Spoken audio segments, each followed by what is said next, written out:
Halo, selamat pagi atau selamat siang, saudara-saudara. Ketemu lagi dengan Ibu untuk memahami apa saja sebetulnya yang dipelajari dalam materi konsentrasi manajemen sumber daya manusia. Ya, cukup menarik sehingga saudara perlu untuk memahaminya. Pada slide yang pertama ini, Ibu akan berikan contoh dari tawaran pekerjaan yang ditayangkan, yang di-sharekan oleh Agung Sedayu Group Jakarta Raya. Tayangkan pada 17 Mei tahun 2022. Ya. Nah, Agung Sedayu ini mencari calon karyawan-karyawan baru yang terkait dengan bidang manajemen sumber daya. Kita lihat di sini yang dibutuhkan adalah orang-orang muda yang berusia antara 22 sampai 25 tahun. Kemudian ini memiliki latar belakang pendidikan di bidang human resource management. Ya. Sehingga mereka nanti bekerja di bidang administrasi yang terkait dengan kegiatan-kegiatan sumber daya manusia. Ya, jadi tidak perlu khawatir dengan bidang ini, konsentrasi ini, karena banyak pekerjaan yang terkait dengan bidang ini sudah menanti saudara. Ya, ini perusahaan cukup besar, lebih dari 5.000 pekerja. Ya. Berikutnya contoh tawaran pekerjaan yang kedua itu dari PT Ratu Perdana Indah. Ini juga kualifikasinya adalah sarjana di bidang manajemen sumber daya manusia. Dia paham tentang human resource department, human resource yang terkait dengan manajemen sumber daya manusia, ya. Dan terkhusus di sini yang terkait dengan performance management. Jadi apa yang saudara pelajari di materi kuliah manajemen sumber daya manusia itu benar-benar akan dipraktekkan, ya. Apapun yang dipelajari itu betul-betul nanti dibutuhkan dalam pekerjaan. Jadi tidak perlu khawatir lagi bahwa perusahaan-perusahaan di Human Resource Department itu bukan hanya membutuhkan di bidang psikologi ataupun hukum, tetapi di sini dilihat nih, kandidat harus memiliki setidaknya ya sarjana di bidang Human Resource Management. Ya. Nah, informasi tambahan di sini spesialisasi pekerjaan adalah sumber daya manusia atau sumber sumber daya manusia atau personalia. Kalau dulu personalia berarti terkait dengan administrasi, tetapi kalau sumber daya manusia berarti konsep tentang manajemen sumber daya manusia itu sendiri. Ya. Ukuran perusahaan nih memiliki karyawan sekian ini sehingga bukan karyawan yang sedikit. Ya, jadi saudara yang tertarik dengan bidang SDM tidak perlu khawatir untuk tidak mendapatkan pekerjaan. Ya, masuk pada materi. Rumpun dari manajemen sumber daya manusia itu meliputi materi-materi yang terkait dengan manajemen sumber daya manusia 1, manajemen sumber daya manusia 2, kemudian kepemimpinan manajerial, kemudian MSDM internasional itu sendiri, pengembangan organisasi dan perilaku organisasi. Ini nanti akan kita bahas satu persatu. Ya.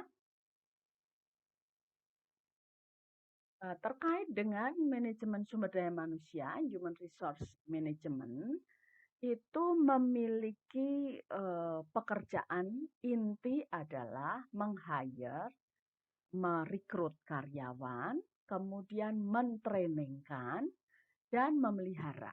Ini garis besarnya seperti ini. Ya. Jadi fungsi utama, core human resource function, inti dari fungsi human resource adalah merekrut, menseleksi dan menempatkan, kemudian ada training, penilaian kinerja dan sebagainya, kemudian di sini memelihara. Retain itu memelihara, itu terkait dengan kompensasi, terkait dengan pengembangan, ya, terkait dengan kesejahteraan dan seterusnya. Fungsi dari manajemen sumber daya manusia yang tadi sudah Ibu jelaskan, hire atau merekrut itu proses rekrutmen, proses seleksi, dan proses penempatan. Meskipun rekrutmen itu bisa bekerja sama dengan pihak-pihak yang profesional, ya, tetapi sebetulnya itu adalah tetap ada dalam kewenangan manajemen sumber daya manusia atau departemen sumber daya manusia, ya. Sedangkan kemudian training ini meliputi pelatihan dan pengembangan SDM dan penilaian kinerja. Artinya apa? Bahwa karyawan yang sudah direkrut itu harus ditrainingkan, harus dilatih berkala setiap tahun, dikembangkan dan dinilai kinerja, prestasi kerjanya. Kemudian setelah ditrainingkan, maka karyawan itu berhak mendapatkan kompensasi dan kesejahteraan. Ya, artinya apa? Kompensasi itu seringkali disebut sebagai balas jasa. Karyawan yang telah berjasa kepada perusahaan, maka berhak untuk mendapatkan balasannya. Berupa apa? Kompensasi dan kesejahteraan. Kesejahteraan itu apa? Kesejahteraan terkait dengan asuransi kesehatan, asuransi tenaga kerja, kemudian cuti tetap mendapatkan kompensasi, dan masih banyak hal yang lainnya yang menyenangkan untuk karyawan. Kemudian manajemen karier juga harus direncanakan dengan baik, sehingga tidak dari awal masuk sampai dengan keluar ada pada posisi itu terus, itu tidak memungkinkan, ya. Kemudian integrasi itu penyamaan keinginan, ya, penyamaan keinginan dan penyamaan merealisasikan kebutuhan, keinginan, cita-cita antara individu dan perusahaan. Jadi antara individu dan perusahaan itu harus sejalan, harus harmonis, ya. SDM cita-citanya tercapai, tetapi perusahaan juga demikian, sehingga tidak ada yang namanya konflik di antara perusahaan dengan karyawan. Kemudian pensiun itu harus dihitung oleh perusahaan, ya. Artinya bahwa pemutusan hubungan kerja sepihak itu tidak ada dalam konsep manajemen sumber daya manusia. Ya. Nah, kemudian kita tahu bahwa ilmu sumber daya manusia, manajemen sumber daya manusia itu berkembang. Kalau dulu dikenal hanya sebagai personalia, kemudian berkembang menjadi human resource, sekarang menjadi human capital. Perkembangan itu bagaimana? Perkembangan itu menunjukkan bahwa Departemen Sumber Daya Manusia memiliki kewenangan yang terus berkembang semakin luas dan semakin kuat. Ya, mengapa demikian? Karena dalam perusahaan modern, maka departemen personalia, departemen sumber daya manusia itu memegang kunci utama. Apakah perusahaan layak untuk mengembangkan saya? Memiliki beberapa perusahaan, ya, sampai antar benua atau tidak, itu tergantung apakah SDM-nya siap atau tidak. Nah, kesiapan dari SDM itu bergantung bagaimana departemen SDM-nya mengelola karyawannya. Ini yang human resource management. Jadi, create and manage the system. Jadi yang membuat sistem, yang mengelola sistem, proses, dan policy, kebijakan-kebijakan, itu Departemen Sumber Daya Manusia, bukan ditentukan oleh top manager. Nah, seberapa Departemen SDM, Departemen Sumber Daya Manusia memiliki ini, Human Resource Management, maka perusahaan itu modern, maka perusahaan itu maju. Banyak masih pada tataran personalia. Nah, yang lebih lagi, jika dalam manajemen sumber daya manusia itu sudah menghitung yang disebut human capital management. Apa itu? Mengoptimalkan SDM yang dimiliki dengan cara apa?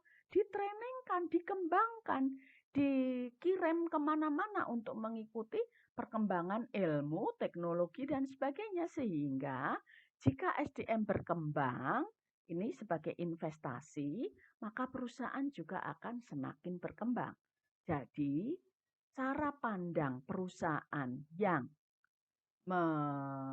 memposisikan SDM itu sebagai investasi, aset yang paling berharga, maka di sana dikenal sebagai human capital management. Nah, human capital management strateginya itu meliputi di sana melihat individu dan timnya kompetensinya seperti apa. Nah, ini kemudian akan diukur pengukuran kinerja.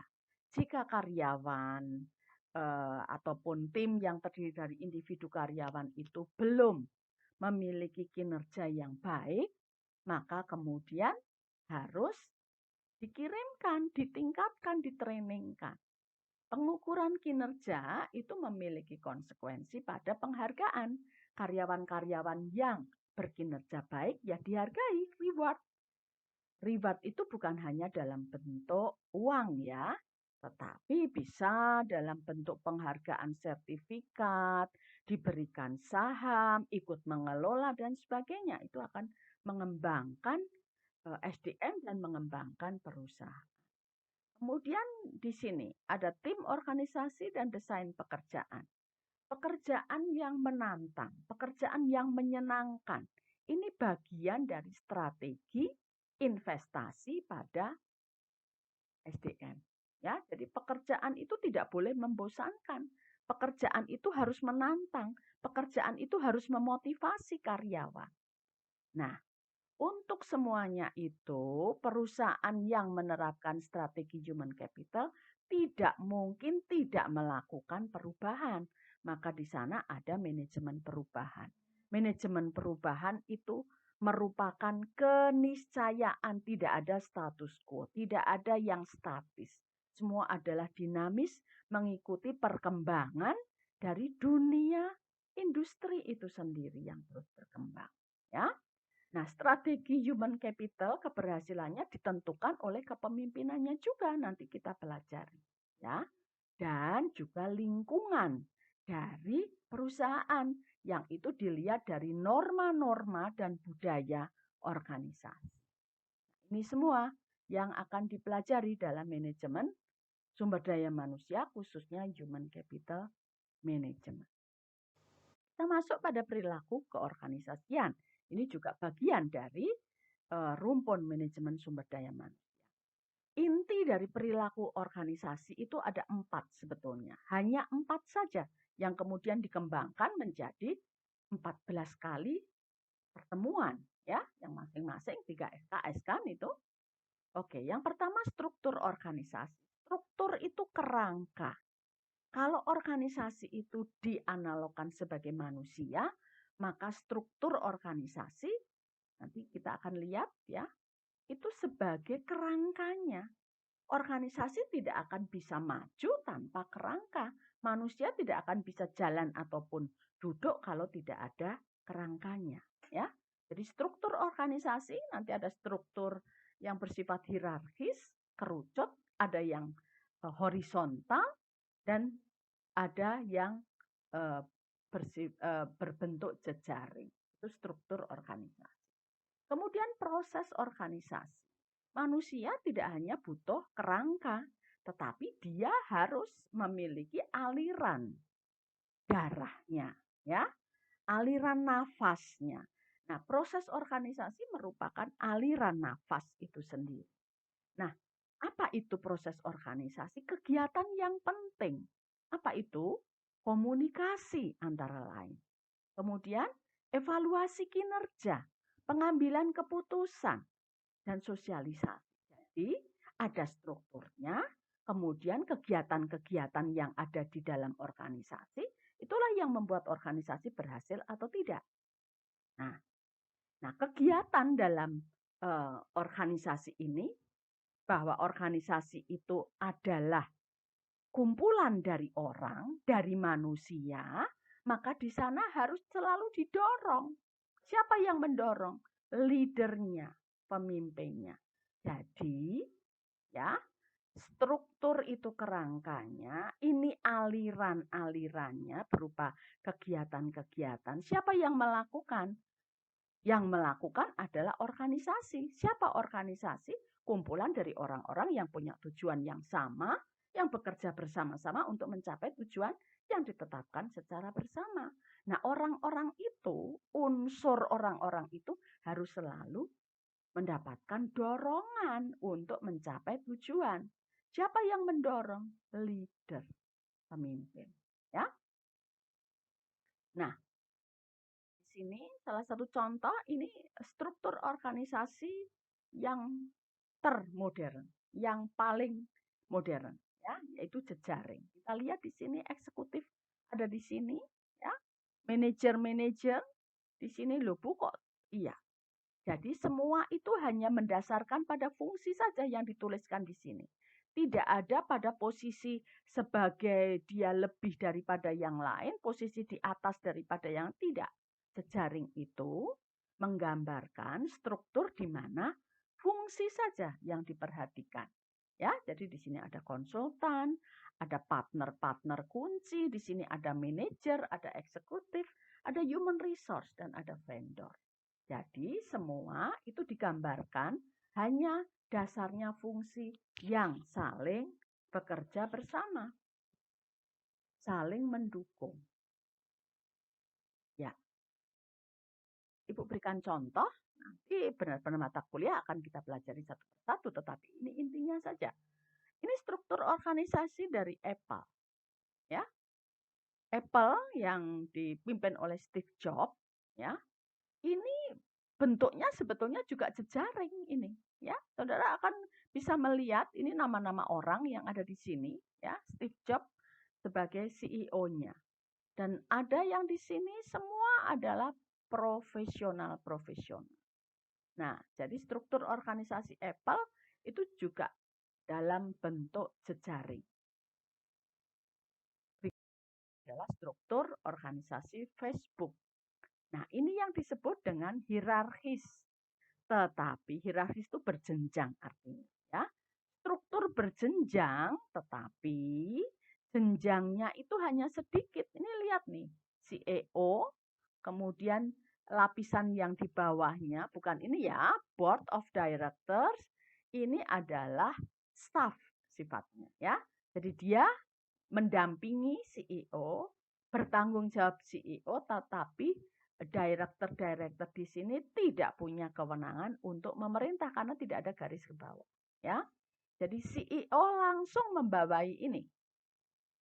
COO, Chief Operating Officer, Information Security Director juga, Business Development, Marketing Center, Finance Center, dan Engineering. Ini lapisan kedua dari pimpinan. Kemudian yang berikutnya di sini lapisan ketiga. Jadi ini membawai ini semua human resource, remote application, ada sales, ada ini lapisan ketiga. Nah, struktur organisasi yang tingkatannya hanya sedikit itu yang disebut horizontal, ya, atau landai. Nah, contoh yang berikutnya Samsung. Nah, ini itu hierarkis berjenjang yang tinggi atau kerucut. Kita lihat nih, General Manager, GM-nya. Kemudian ini lapisan yang pertama, ya. Kemudian ini lapisan yang kedua. Masih ada lapisan yang, jadi ini lapisan pertama, ini manajer ya, pimpinan atas. Kemudian ini yang kedua, ini yang ketiga, ini yang keempat, kemudian ini yang kelima, kemudian operasional yang ke-6. Masih ada sampai yang ke-7. Nah, itu yang disebut dengan berjenjang. Mengapa demikian? Struktur organisasi meskipun Samsung Korea itu termasuk negara yang cukup maju, tetapi budayanya masih suka otoriter ya. Ini menunjukkan otoriterisasi ya. Tapi ya silahkan saja karena memang modelnya seperti itu. Oke. Kemudian Jerman ini salah satu contoh dari Eropa ya yang Ibu kenal dulu. Nah, ini top manajemen, middle manajemennya ada di tengah di sini, langsung di bawah top manajemen. Kemudian langsung di sini operasional working base. Jadi operasional langsung di sini. Jadi hanya 2 tingkat saja. Kemudian di sini adalah pendukung, teknologi structure dan support. Ini bidang-bidang yang mendukung. Jadi misalnya research and development, kemudian di sini fasilitas-fasilitas apa. Itu ya kuncinya. Jadi beda-beda antara satu negara dengan negara yang lain. Ya, leadership. Kita tadi berbicara leadership. Seorang pemimpin itu harus memiliki visi, ya, kepemimpinan itu akan berhasil jika mereka memiliki visi yang jelas. Visi itu apa toh? Visi itu sesuatu yang ingin dicapai, ingin diraih masa depan dalam beberapa tahun yang akan direalisasikan. Ini cita-cita, impian itu visi, ya, jangka panjang. Tetapi visi itu hanya akan dapat diraih kalau di sana ada nilai-nilai yang disepakati, yang disetujui untuk dilakukan oleh semua ya anggota untuk mencapai visi itu. Kemudian leadership kepemimpinan itu dalam mencapai visi itu juga harus melakukan yang disebut encouragement, mendorong. Encourage itu mendorong. Dan empowerment, memberdayakan. Siapa? Ya anak buah tentu saja. Ya, jadi tidak ada artinya seorang pemimpin tanpa anak buah. Tidak mungkin kan? Nah, Ibu berikan contoh. Apa bedanya kepemimpinan dan manajerial? Apa bedanya manajemen dan kepemimpinan? Kalau manajemen, manajer adalah orang yang digaji oleh perusahaan karena kemampuannya untuk mengelola, gitu ya. Mengelola itu memanage, ya. Nah, gambarannya adalah seorang manajer itu bisa jadi seorang pemimpin. Tetapi sebagian besar seorang manajer perilakunya ya hanya mengelola saja. Maka posisinya ada di sini. Nih, pekerjaan yang melakukan siapa? Anak buah. Dia hanya perintah saja. Nah, itu bedanya dengan seorang pemimpin. Saudara lihat, di sini dikatakan ya, when I talk to manager, maka jika kita membicarakan tentang manajer, maka dialah merasa yang paling penting. Jadi anak buah itu betul-betul hanya diperintah saja, maka satu saat nanti pada saat saudara sudah lulus dan bekerja, bukan menjadi seorang manajer, tetapi jadilah seorang leader. Nih, kita lihat, dia menjadi tauladan. Dia when I talk leader, I get the feeling that I'm important. Ini yang ngomong anak buahnya. Saya merasa menjadi penting. Mengapa? Karena pemimpin juga ikut serta di sana, mengerjakan bersama-sama. Nah, jadilah leader yang menguasai manajerial, itu yang hebat, ya. Jadi bukan seorang manajer tanpa leadership, itu bahaya, ya kan? Oke.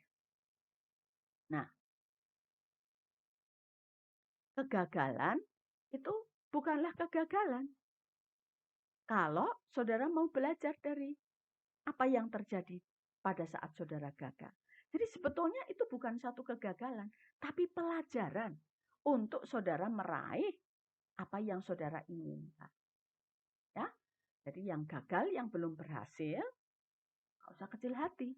Karena itu bagian yang kita bisa pelajari. Mengapa toh saya kok belum berhasil? Ada halal apa? positif-positif yang harus saya pelajari. Ya. Nah, kemudian kita belajar dari organisasi. Ibu selalu sampaikan kepada mahasiswa untuk belajar teamwork, belajar untuk bersama-sama. Organisasi tadi Ibu sampaikan adalah kumpulan dari banyak orang yang banyak orang ini saudara lihat warna kulitnya bisa beda-beda. Kulit merah, kulit hitam, kulit kuning, dan kulit putih.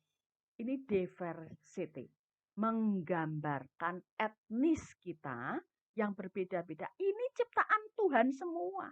Jadi jangan manusia menginginkan putih semua, atau kuning semua, atau hitam semua, atau merah semua. Nggak bisa. Wong Sang Pencipta aja menciptakannya seperti ini kok. Sang yang diciptakan ya.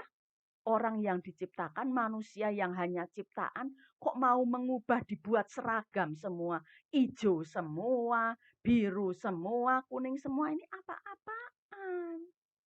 Ya, jadi itu adalah apa itu namanya? Kodrat manusia itu memang bermacam-macam seperti ini. Agar apa? Kita bisa saling mendukung, kita bisa saling bekerja sama. Diversity ini keniscayaan. Dalam MSDM global, kita banyak belajar tentang bahwa budaya-budaya ini beda-beda semua. Cara berpikirnya beda-beda. Hobinya beda-beda, kebiasaannya beda-beda, makanannya beda-beda. Tapi kalau kita mau belajar, akan menjadi kekuatan yang luar biasa. Inilah teamwork, ya. Jadi perusahaan-perusahaan global tidak mungkin putih semua, tidak mungkin hitam semua, tidak mungkin kuning semua. Ya campur aduk. Jadi orang-orang yang menentang diversity ini sekarang sedang mulai banyak nih di Amerika juga, ya jangan ketularan Indonesia ya. Indonesia saja suku-sukunya berbeda-beda. Kita tidak bisa dari Sabang sampai Merauke sama semuanya. Rambut ada yang keriting, ada yang kenapa harus sama lurus semua. Nah, itu ya, teamwork itu merupakan kekuatan. Teamwork itu merupakan sinergi yang luar biasa. Oke. Ibu ambil quote dari Steve Jobs ya. Dia mengatakan bahwa keberhasilan di dalam sebuah usaha itu bukan karya satu orang saja, tidak. Tetapi itu adalah keberhasilan tim, keberhasilan banyak orang. Jadi jangan terbiasa tepuk dada, gitu ya. Ini kepanitiaan juga ada toh. Nah, organisasi-organisasi mahasiswa, jangan kalau berhasil menganggap dirinya yang paling hebat, tidak. Great things in business are never done by one person. They are done by a team of people. Dari banyak orang, biasakan ini. Sehingga tidak ada kesombongan di sana. Ya, karena itu karya banyak orang. Kita harus saling berbagi untuk bisa saling mendukung. Agar apa? Keberhasilannya sinergis. Henry Ford mengatakan, coming together is beginning. Jadi awal untuk datang bersama-sama itu awalnya mereka. Keeping together is progress. Jadi ayo kita pelihara bareng-bareng. Tapi yang luar biasa adalah walking together. Kalau mampu bekerja bersama-sama, bersinergis, maka terjadi kesuksesan. Kesuksesan itu working together, bukan walking alone, ya toh? Nah, itu yang harus dipahami. Nah, senang dengan ilustrasi ini, seekor semut ya. Dari hasil penelitian para pakar biologi mengatakan bahwa semut itu mampu membawa beban berpuluh kali dari besarnya dia. Jadi semut misalnya sekecil itu, dia mampu membawa beban, ini bukan hanya besar saja, tetapi beratnya lebih dari 10 kali lipat dari berat tubuh dia. Luar biasa ya. Dan semut adalah contoh binatang yang pekerja keras. Ya. Nah, ini Abdul Kalam dia mengatakan bahwa confidence and hard work is the best medicine to kill the disease called failure. Jadi, kalau saudara ingin berhasil, tidak gagal, maka percaya dirilah dan bekerja keras. Hanya itu saja kuncinya. Percaya diri ini dibangun ya. Nah, percaya diri ini bisa kita bangun kalau kita punya kompetensi. Kompetensi hanya bisa kita peroleh ya sejak awal. Apapun yang saudara pelajari, bukan hanya di kuliah, tetapi sekeliling saudara, saudara belajar dari sana, itu yang akan membuat saudara kaya. Kaya akan pengalaman, kaya akan hal-hal yang bisa kita peroleh dari lingkungan kita. Ini menjadikan kita confident dan mau bekerja keras sehingga tidak akan gagal. Ya. Ini gambaran dari road to success. Saudara, sekarang itu ada pada dasar di sini. Ya. Kuliah itu sebetulnya awal saudara merintis jalan menuju ke keberhasilan saudara. Sampai di sana. Apakah saudara di sini bisa jatuh? Bisa sekali. Dan apakah tidak harus jatuh? Mengapa tidak? Jangan takut jatuh, saudara. Karena dengan saudara jatuh di sini, saudara akan belajar untuk, loh kenapa ya saya jatuh? Oh, lutut saya jadi sakit ya. Berarti saya harus hati-hati. Tapak 1, 2, jangan loncat. Ya, tangga itu tapain saja 1, 2, dan seterusnya.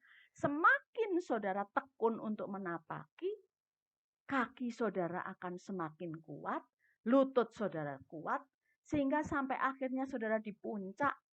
Ingat ya, puncak di sana itu angin akan berhembus sangat kuat. Kalau lutut saudara tidak cukup kuat, saudara bisa jatuh pada puncak. Dan itu saudara bisa jatuh sampai ke sana. Ya. Nah, road to success dimulai dari awal, langkah pertama, langkah kedua, langkah ketiga, dan seterusnya. Quote-quote yang tadi, itu saudara praktekkan. Oke. Demikian dari konsentrasi mata kuliah manajemen sumber daya manusia. Terima kasih.